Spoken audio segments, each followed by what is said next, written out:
Congressman Steve Scalise. Good to have you back with us, Congressman. Yeah, good to be back with you, Shannon. A couple of things I want to point out that Senate Minority Leader Chuck Schumer had to say today. First of all, he said there's no evidence of any wrongdoing and the president should man up, go home to Florida and concede. How do you respond to Chuck Schumer? Well, and of course, Chuck is irrelevant of, kind of the facts that we were seeing out there. You look in Pennsylvania, for example, their law is very clear that ballots aren't to be counted that are received after Tuesday night at 8 p.m.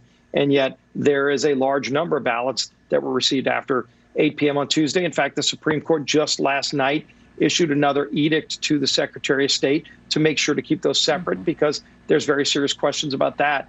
We haven't seen the votes counted in a number of states completely. Arizona is an example. Georgia is going to have a recount. I guess Chuck Schumer doesn't want their votes to be counted. By the way, why hasn't North Carolina and Alaska been called for Donald Trump? As well as those Senate races, kind of curious there when they're both strong Trump states that aren't even included in these totals. So, look, there's a lot of game left to be played here. You look at Al Gore and George Bush, that wasn't decided till the second week of December. And here we are in early November. So, they can go and spike the football in New York, but New York wasn't a swing state, just like D.C. wasn't. In those swing states, there's still a lot of issues that are raised by the Trump campaign that have to be resolved. And also from Chuck Schumer today, the senator said essentially those two Georgia Senate runoff races, they're currently held by GOP incumbents. GOP's got to hold them if they want to hold on to control of the Senate, which would be, the one thing that sort of divided the House, the White House, the three of them from each other, working in different ways and for different goals. Senator Schumer said today, we're going to go win Georgia and we're going to change this country. How concerned are you as a Republican leader about those two Senate races in Georgia? Well, when Chuck Schumer says he wants to change this country, everybody in the state of Georgia better pay attention to what that means. When a New York liberal says they want to change America and they're counting on Georgia to help him do it, I don't think the Georgia values and Chuck Schumer's New York values are the same. And I think that's going to be on full display. All of the things they've talked about, court packing, adding D.C. As a state in Puerto Rico, the Green New Deal, all of those things that they've talked about or they've shied away from. Those are all going to be very front and center in the campaign in Georgia for those two Senate races that'll happen in early January.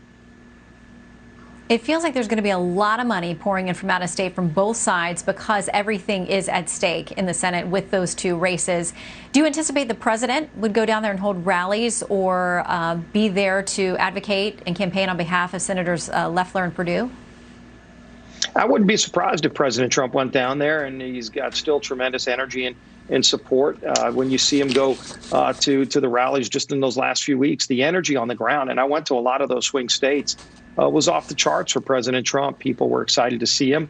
And look, you're going to need to have high turnout for those races. There's going to be unlimited money, but there is a diminishing return. We saw, look, Michael Bloomberg spent $130 million trying to flip the Texas and Florida legislature to Democrat, and they actually increased the Republican margin in both of those states. So you've got to have enough money to get your message out. But at some point, hundreds of millions of dollars going into Georgia, I think people are going to start tuning it out, and they're going to be talking to their friends and neighbors more than they're going to be listening to Chuck Schumer.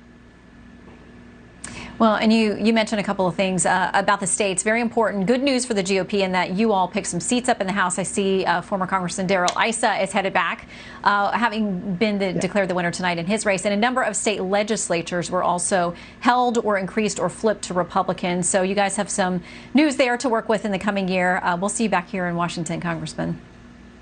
Absolutely. We're excited about Darrell. I talked to him today and all those other Republicans. Great Republican class of freshmen, very diverse Republican class of freshmen coming in for 2021. Well, you certainly defied the expectations there. All right, we'll see you soon. Thank you, sir. Thanks, Shannon. Appreciate it.